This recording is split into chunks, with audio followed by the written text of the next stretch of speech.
సింగరేణి కార్మికుల సమస్యపై పోరాడిన హెచ్ఎంఎస్ జాగృతి నాయకురాలు అరెస్టుకు నిరసనగా పెద్దపల్లి జిల్లా రామగుండం రీజియన్లో కార్మికులు నల్ల బ్యాడ్జీలు ధరించి నిరసన వ్యక్తం చేశారు.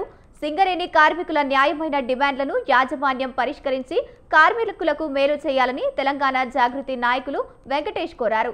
జాగృతి అధ్యక్షురాలు కల్వకుంట్ల కవిత కార్మిక సమస్యలపై సింగరేణి భవన్ ముట్టడిని పోలీసులు ప్రభుత్వం అడ్డుకొని అరెస్టు చేయడాన్ని ఆయన ఖండించారు. సింగరేణి యాజమాన్యం కార్మికుల సంఖ్యను తగ్గించేందుకు ప్రయత్నిస్తోందని, పోరాడి సాధించుకున్న కారుణ్య నియామకాలను తొలగించేందుకు కుట్రలు పన్నుతోందని ఆయన విమర్శించారు.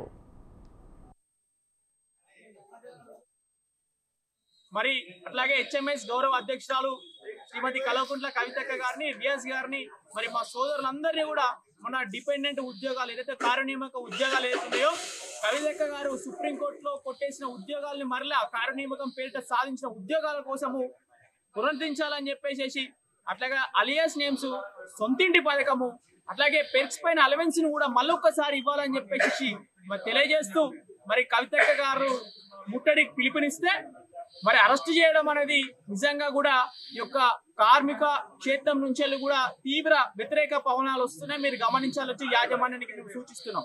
ఎందుకంటే ఈరోజు కార్మికుల కోసము అనేక హక్కుల కోసము పోరాడుతున్న సంఘంగా మరి హెచ్ఎంఎస్ ముందుకు వస్తుంది. ఎందుకు అంటే మనకు ఈ కవితక్క గారి ఆధ్వర్యంలో అనేక సంక్షేమ పథకాలు అప్పుడు అక్కగారే సాధించారు. మరి ఐఐటి, ఐఎం లాంటి పెద్ద పెద్ద చదువులు, ఉచిత కరెంటు, ఇంకా ఇంకుంటా పోతే మరి అంబేద్కర్ జయంతికి సెలవులు, అట్లాగే అనేక రకాలుగా కవితక్క గారు సాధించారు. ఇంకా ముఖ్యమైన అంశం ఈరోజు సింగరేణి వ్యాప్తంగా కూడా మరి చాలా మంది ఈ యొక్క ఎంప్లాయీస్ ఎవరు అవుట్ సోర్సింగ్ ఎంప్లాయీస్ ఉన్నారు.